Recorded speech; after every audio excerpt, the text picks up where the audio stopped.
the former mayor of the city of Jackson, who just today announced his candidacy for the next position he hopes to serve in, Derek Dobies. Hi, Derek. Hey, Bart. Great to be back. Good to see you. So I think you're hinting at what you're going to be running for by wearing a Jackson Public Schools zip-up. Yep. Got my Vikings gear on. So my daughter is just got into first grade. So we did the ceremonial pictures, putting her on the bus and everything like that. But she's a Viking and loves it. Oh, got a picture over there. That's her first day on getting on the bus, heading off to first grade. So. Wow. Yep. Seems like she was just born. Yeah, she's been going to community events, city council meetings. She joined me on the campaign trail, so she's been a trooper. And as I think that was my last city council meeting. But as I transitioned out of being mayor and put a decade of service in, and kind of took a step back and caught my breath and had an opportunity to recharge. A lot of teachers, administrators, people in the community encouraged me to run for school board this year, and thinking of my daughter going into the school system and wanting to do what I could to provide for quality, excellence in education, and helping others to achieve their dreams. I want for other kids what I want for my own daughter. So we've seen just an incredible increase of an interest in school boards. When you look really all over the country, that there's people coming to the meetings who want to deliver their input, whether it's the selection of books in the school library, critical race theory, race, gender. There's just a lot. It's a hot button issue in a lot of communities. How do you see, the interest in being on the school board, participating in local education decisions, in your role, your look at? Yeah, one, I don't think you can discount anybody's opinion, especially if they're showing up to get engaged, as long as it's in a respectful manner. I've always said we can disagree without being disagreeable, and I think that the perfect place to engage in some of those conversations makes sense right at the school board meetings themselves. That's where we're talking about educating the future generations of Jacksonians and people that are going to go on to serve as doctors, lawyers, and elected officials themselves. So engaging in those conversations, I think, is important. I do have experience in sitting in some of those meetings, being mayor, being on the city council, talking to people who don't particularly agree with you or your decisions, and people that just have a big variety of different perspectives. One of the things that I love about Jackson is the incredible diversity that we have. I think that's not only diversity of where we all come from, but diversity of beliefs as well. And I think that makes for a stronger community, and I think it makes for a stronger school system.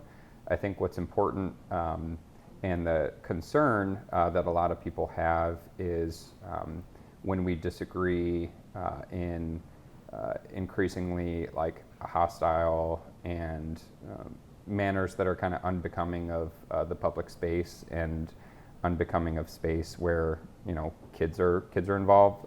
Last school board meeting I went to, I brought my daughter, she was 5 at the time, and some of the language I think that is used can be divisive, but ultimately I think that that's a decision of the school board, is to weigh all of those considerations and make decisions that are in the best interest of our kids. And some of that language comes from both sides of the room, the board and the audience. Yeah, it seems like that has been somewhat the case over the last couple of years. But I think that there are the administration. They have a tough job, just like the city manager has a tough job for the city. And those board members have an increasingly difficult job given the environment that they sometimes find themselves in. But, I'm incredibly proud of Jackson Public Schools with the bond proposal that was recently passed in 2018 and the work that has gone on to build out some of those renovations and some of those new buildings. I mean, Cascades Elementary School, I was at the groundbreaking as mayor. That was the first school, I think, that was built by JPS since 1970, sometime around there. So while this community has changed and while, as mayor, I think we've helped to lead the city through a little bit of a renaissance, I think that has been assisted by having a really strong school system. And, I think that having good schools and a school system that can attract and retain students and their families is important for our community as well. So when you ran, previously for mayor, city council, you had specific campaign, I guess, items, agenda. Issues, yeah. Yeah, so running for school board, are there any things like, do you want to bring rugby to the to high school? Or specifically, I probably wouldn't be the best advocate for rugby. I was a 6'3", 150-pounder in high school, so I was just a stick. I had not to an do. ideal rugby athlete. Yeah. But is there anything, because you mentioned, your interest really comes from your daughter who starts first grade. So is it like, oh, wow, I had no idea that we had to do this or this was part of anything that comes from your I think transparency is important in any occupation, in any public office that you hold. Being a good holder of the public trust and making sure that the finances are well spent. I mean, the JPS has a $60+ million general fund. It's a large budget. They're a large employer in town, so making sure that those funds are invested where it matters most, in the students and in the teachers, I think is important. Outside of that, I think that being a former mayor, a former council person, and a leader in the community gives me the unique advantage to be able to do more to, bring JPS out into the community and bring the community into JPS as well. Being an advocate and a cheerleader for the school system, and I think doing, whatever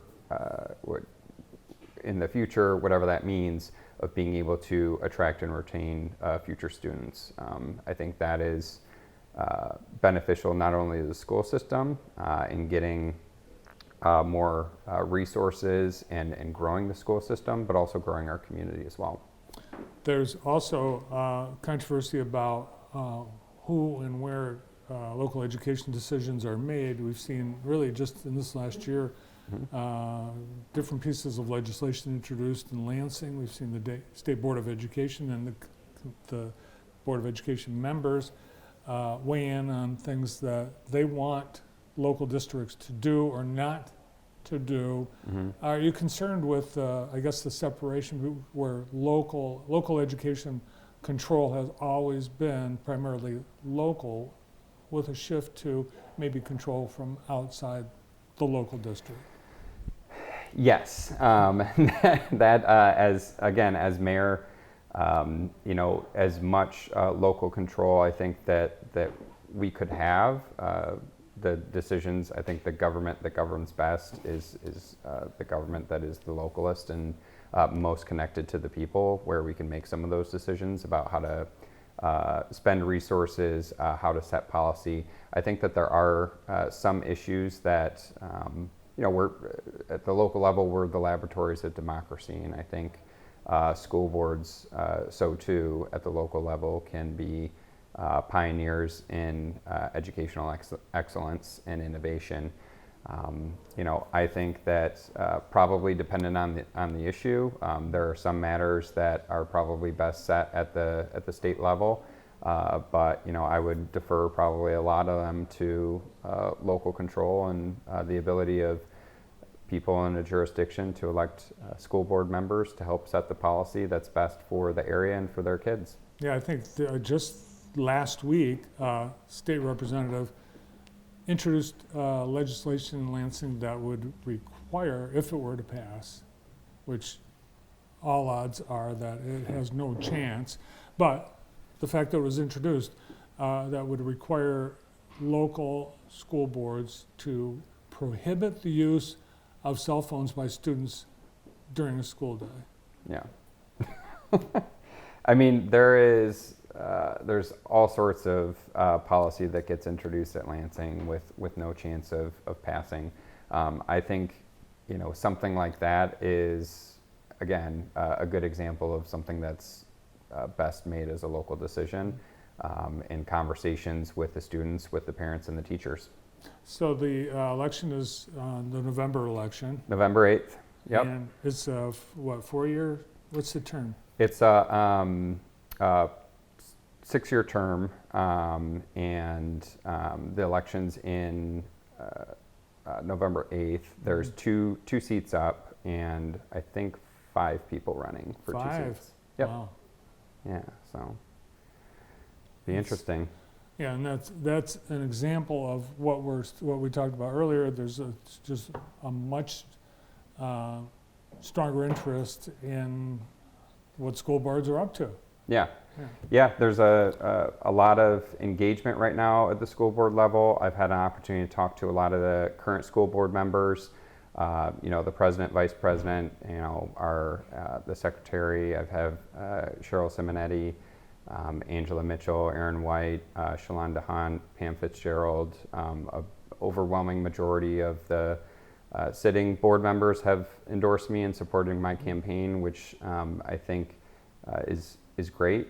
It's great to have, and obviously I have the support of the mayor and a majority of the council members. So excited to see what can be done to kind of continue to build that level of engagement and activity between the city and the school system. All right, great to see you. Thanks for coming in. Absolutely. Thanks for having me, Bart. Candidate for Jackson School Board Trustee, Derek Dobies.